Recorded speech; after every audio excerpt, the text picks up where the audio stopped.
आज का ये दिन जो भारत देश में गुरु पूर्णिमा के नाम पर मनाया जाता है। गुरु पूर्णिमा मनाने की जो ये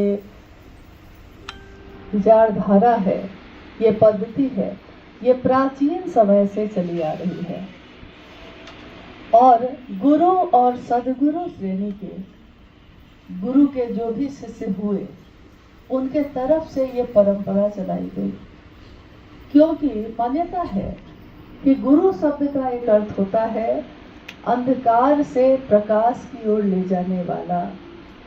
इसमें गुरु शब्द का अर्थ जो शाब्दिक अर्थ है वो है कि गु मतलब अंधेरा, अज्ञान, रू मतलब रोशनी, ज्ञान, अज्ञान से ज्ञान की ओर ले जाने वाला, अंधेरे में पड़ी जीवात्मा को रोशन करने वाला, रोशनी से भर देने वाला जो गुरु होता है।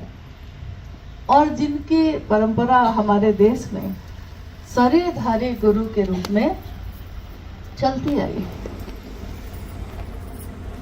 तो सारे शिष्य इस एक दिन को कृतज्ञता के रूप में मनाते हैं। अपने गुरु को गुरु दक्षिणा देने के दिन के रूप में मनाते हैं। जो गुरु और सदगुरु श्रेणी के गुरु हैं उनके शिष्यों के तरफ से ये परंपरा तो मनाई गई। आदि गुरु शिव जो जगत के गुरु हैं, तो आदि के नाम से ही स्पष्ट है। आदि मतलब प्रारंभ, जहां से शुरुआत हुई, जहां से प्रारंभ हुआ। तो जब प्रारंभ होगा किसी भी सत्ता का, तो जब तक सामने दो सत्ता नहीं होगी उसका वो रूप स्थापित ही नहीं होगा।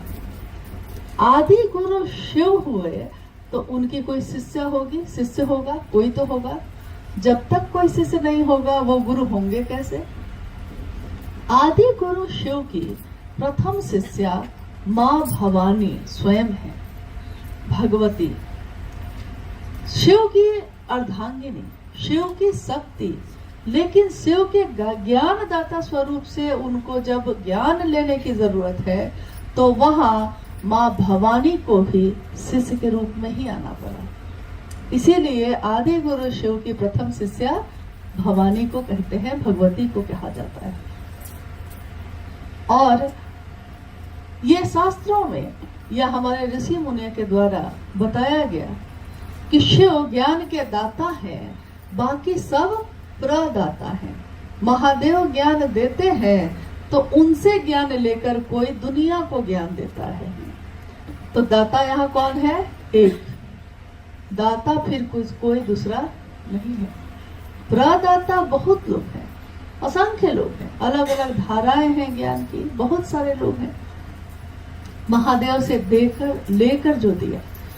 और यहाँ साहब श्री ने शिव के शिष्य ने कहा कि सीधे शिव को ही हम गुरु बना सकते हैं। तो यहाँ हम जो शिव के शिष्य हैं, हम लोगों ने किसको गुरु बनाया? जो ज्ञान के दाता है। तो जो ज्ञान के दाता है उनकी गुरु पूर्णिमा मनानी होगी, तो पल प्रति पल मनानी होगी, हर दिन मनानी होगी, हर पल हर क्षण शिव के शिष्य का हृदय कृतज्ञ होता है अपने गुरु के लिए। इसीलिए शिव के शिष्यों की दुनिया में हर पल उनका गुरु का पूर्णिमा ही है। दुनिया के लिए आषाढ़ के दिन, आषाढ़ का पूर्णिमा गुरु पूर्णिमा के रूप में मनाया जाता है।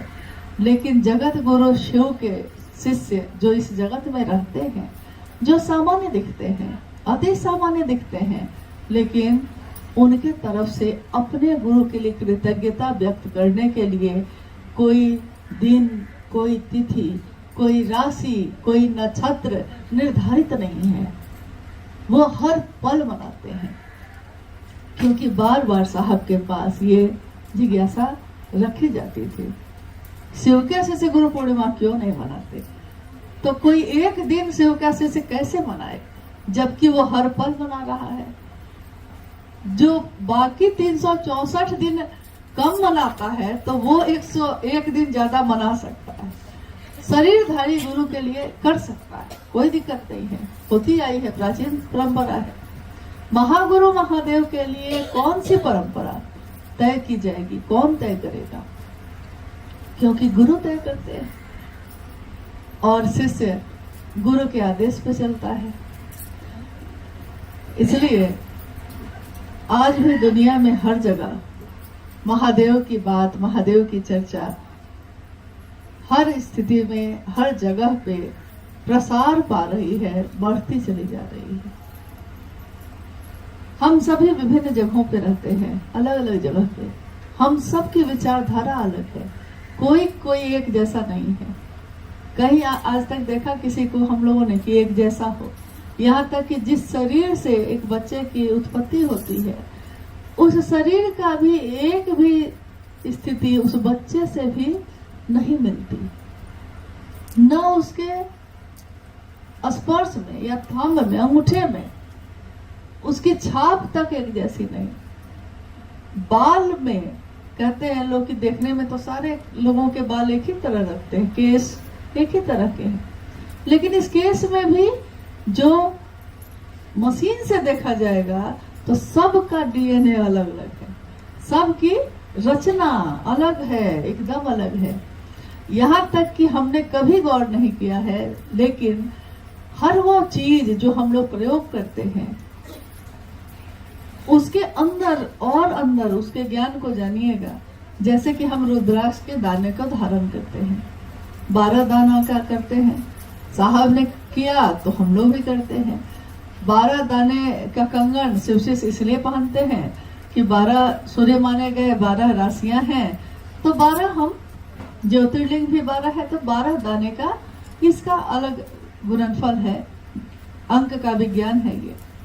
लेकिन रुद्राक्ष के एक दाने में जो रचना है, संरचना है, जैसे आपने देखा कि ये है इसकी बनावट, कोई एक दाने की बनावट, फिर लाखों करोड़ों दाने आप वहां रख दीजिए, किसी दूसरे दाने से वो मिलती नहीं है। इसी पे विश्व में अंगूठे की छाप की परंपरा चली।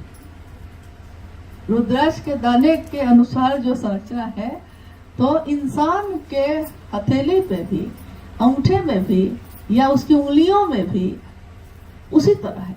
किसी एक व्यक्ति का, किसी एक जीवात्मा का, और मन की भी उसी तरह है।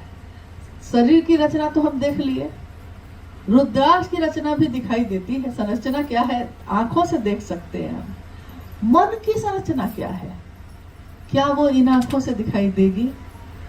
हृदय के भाव की संरचना क्या है, क्या हम इन आंखों से उसको देख सकते हैं? नहीं देख सकते। तो हमारा हृदय एक जैसा हो सकता है। देखिएगा कि जब प्रेम दिवस मनाया जाता है तो लोग दिल के आकार का खिलौना, फूल सब दिल के आकार का देने लगते हैं। दिल के आकार को आप बना सकते हैं, लेकिन इस दिल में, जो दिल का आकार है, उस दिल में जो भावनाएं पैदा होती हैं, उसकी क्या संरचना है, उसकी क्या बनावट है, किसी की किसी से नहीं मिलती। और वो खरबों की संख्या में जीवात्मा है इस धरती पे, और इस पूरी तरह विसंगतियों में भरे विश्व में महादेव संगति की स्थापना करते हैं। संगति की यानी एक साथ बैठा देते हैं, एक सोच पे खड़ा कर देते हैं। एक सोच, शिव की शिष्यता क्रांति है, शिव की शिष्यता जागरण है। क्या है? साहब ने कहा शिव की शिष्यता जागरण है, व्यक्ति के मानसिक और आध्यात्मिक तल का, व्यक्ति के मानसिक मन का और आध्यात्मिक जो उसका हृदय समझता है, जिस चीज को महसूस करता है, जागरण है, जग जाना है। मैं कौन हूँ, कहाँ से आया था, कहाँ को जाऊंगा, क्या करने आया, क्या कर रहा हूँ, मेरे इस काम का उद्देश्य क्या होगा। यानी अब वो जगा हुआ है, सचेत है, सजग है हर चीज के प्रति, प्रकृति के प्रति, व्यक्ति के प्रति, इंसानियत के लिए। इंसानियत जो इंसान में अब बहुत कम दिख रही है, लेकिन शिव का शेष अब इसके लिए जग रहा है। जीव शिव होगा, जीव होगा तब न शिव होगा। लेकिन जीव के रूप में क्या हम जीवात्मा है? वो जीवात्मा है पशु से भी नीचे जिसकी वृत्ति चली गई, पशु से भी नीचे। पशु भी एक क्षण को विचार करता है, सोचता है, किसी से नफरत करता है तो किसी से प्रेम भी करता है। लेकिन कभी कभी इंसानों में खबर में पढ़िएगा कि किसी ने किसी की हत्या इस तरह से कर दी कि समझ में ही नहीं आया, इस तरह से क्यों की? किसी ने किसी को मानसिक और शारीरिक यातना इस तरह से दे दी कि समझ में ही नहीं आया, क्यों किया ऐसा? यानी पशु से भी नीचे की वृत्ति है। अब 50 वृत्तियों में यह शरीर चलता है।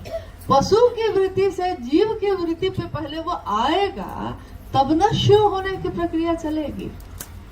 ये जीव जिसमें मानव का गुण हो, मानवीय गुण हो, सहानुभूति हो, प्रेम हो, और दूसरों के दुख को देखकर जो दुखी होता हो, वो जीवात्मा जिसमें करुणावतारम शिव का गुण है। करुणावतारम है वो शिव, करुणा जिनसे निश्चित होती है वो है शिव।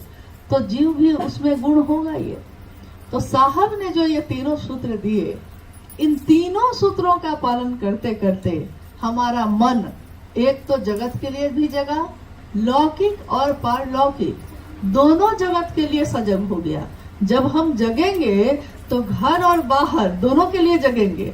ऐसा तो नहीं है कि अंदर के लिए तो जग गए और बाहर नहीं देखते हैं, ऐसा तो नहीं है। सुबह में जो जगता है वो घर को भी देखता है और बाहर को भी देखता है। तो जो अंदर से जगा वो खुद को भी देखता है और जगत को भी देखता है। तीनों सूत्रों के माध्यम से गौर करने की बात है कि तीनों सूत्रों में साहब श्री ने मन के जागरण की बात की। मन ही वो साधन है जो शिव से मिल सकता है। मन ही वो तरीका है जिसके द्वारा हम महादेव से अपने जुड़ाव को सुनिश्चित कर सकते हैं। मन ही मन पहले सूत्र में हम सब कहते हैं, हे शिव आप मेरे गुरु हैं, मैं आपका शिष्य हूँ, मुझे शिष्य पर दया कर दीजिए।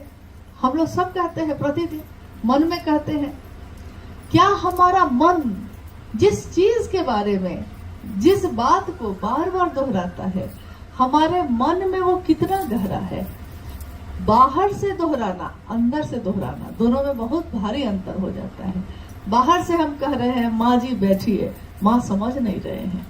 बाहर से हम कह रहे हैं भैया, भैया कहाँ समझ रहे हैं? भैया दुख में है कि सुख में है हम पूछने भी नहीं जाते। एक शिव गुरु महोत्सव में साहब श्री ने कहा कि मुझसे छोटा भी कोई है, लेकिन वो क्या खाता है क्या पीता है मुझको पता नहीं। मैं किस सुख में हूँ, मैं किस दुख में हूँ उसको पता नहीं। एक ही माँ के गर्भ से पैदा हुए, लेकिन भाव सो गया, भाव सो गया भाई का भाई से, तो कोई फर्क नहीं पड़ता कि हम कैसे जीते हैं। और इसी भाव को जगाने की विधा है ये तीनों सूत्र।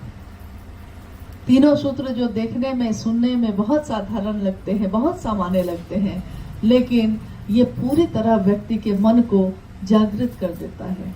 और जब वो जगता है तो अच्छे बुरे की समझ पैदा होती है, दूसरों को परखने की समझ पैदा होती है। और ये जमाना जो शिव का रूप नहीं है, एक पत्थर का टुकड़ा, जो पत्थर का टुकड़ा है, पड़ा हुआ है, कोई उसकी तरफ देखता भी नहीं, कोई उसकी कद्र नहीं करता। एक दिन कोई संग तरास, कोई पत्थर से मूर्ति बनाने वाला उस पत्थर के टुकड़े को तराशता है, छेनी से, हथौड़ी से मारता है, चोट खाता है वो पत्थर, तकलीफ होती है, पीड़ा होती है उसको, लेकिन उस पीड़ा में उसका सृजन है। इस दुख से वो आनंद में जा सकता है। हम कहते हैं हम दुख सहना नहीं चाहते, महादेव दुख देते भी नहीं, लेकिन अगर ये दुख मेरे मन को शिव बना सकता है तो हमको इस दुख को भी सहना चाहिए, क्योंकि इसमें हमारा सृजन है, इसी में हमारा उन्नयन है। कोई पत्थर भी जब हथौड़ी की चोट खाता है तब जाकर वो मूर्ति बनता है, और जब मूर्ति बनता है तो उसकी पूजा होती है। कभी जिसकी पूजा होती है पहले तो नहीं होती थी, बस उस पत्थर का आकार बदला है। तो वो पूरा का पूरा पत्थर, हम उसको कहते हैं, जिस भी देवी या देवता की मूर्ति वो है, महादेव की है, तो हम कहते हैं अब हम पत्थर नहीं कह रहे उसको, अब हम कहते हैं महादेव है। हम कह रहे हैं नंदी है, लेकिन वो तो पहले पत्थर था। ये कैसे बना? किसी ने तरासा है इसको। और साहब श्री के लिए ये पंक्ति कितनी सटीक है। यारों, मैं इस जमाने का संग तरास हूं। जमाने का संग तरास यानी ये पूरी दुनिया, इस पूरी दुनिया का जो रूप है वो उस पूरी दुनिया के रूप को तराश रहे हैं।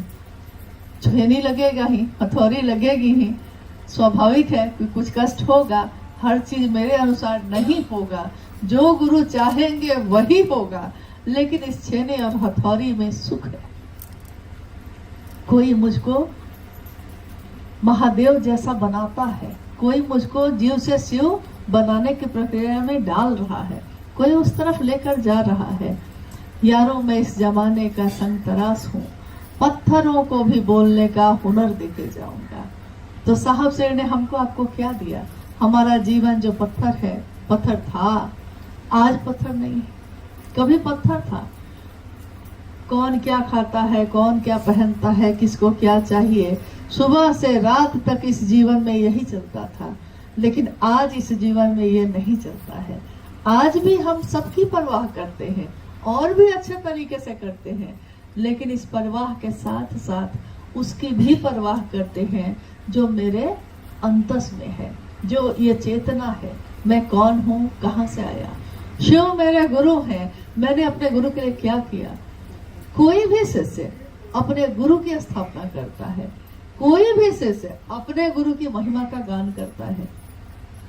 दुनिया महादेव महादेव करे, इसकी कोशिश करता है। साहब ने शिवरात्रि के पावन अवसर पर महादेव के सामने आरती की थाली लेकर जब वो खड़े थे, तो उन्होंने अपने गुरु महादेव से ये कहा कि मैं चाहता हूं कि ये हरा भोला हरा शिव की जो धुन बज रही है, इसकी गूंज पूरी धरती पे हो, पूरा विश्व इस गूंज से भर जाए, महादेव के नाम की गूंज हो। जहां से हम गुजरे महादेव का नाम सुनाई दे, महादेव महादेव। और साहब कह रहे हैं कि देखो ना, सब तो भजता है। अभी तो आप सुन रहे थे, कौन नहीं भजता है, काल भी जिसका नाम भजता है, शिव शिवम। ये नक्षत्र, ये राशियां, ये तत्व शिव का बनाया हुआ, हर तत्व शिव का नाम गूंज है, उसमें शिव के नाम की गूंज है। शिव शिवम गूंज रहा है ये। और मैं चाहता हूं कि हर जगह ये गूंज हो और मैं इसका साक्षी बनूं। साहब श्री की वो पंक्ति ये दर्शाती है, शरीर की मौत होती है, होगी ही होगी, जन्म हुआ है तो होगी, लेकिन वो जीवात्मा जो साहब के उस शरीर के अंदर से ये बात बोल रही है कि मैं इसका साक्षी बनूं, तो दुनिया में जहां भी महादेव के नाम की गूंज होगी, स्वयं शिव के शिष्य साहब भाई नानंद जी इसके साक्षी होंगे।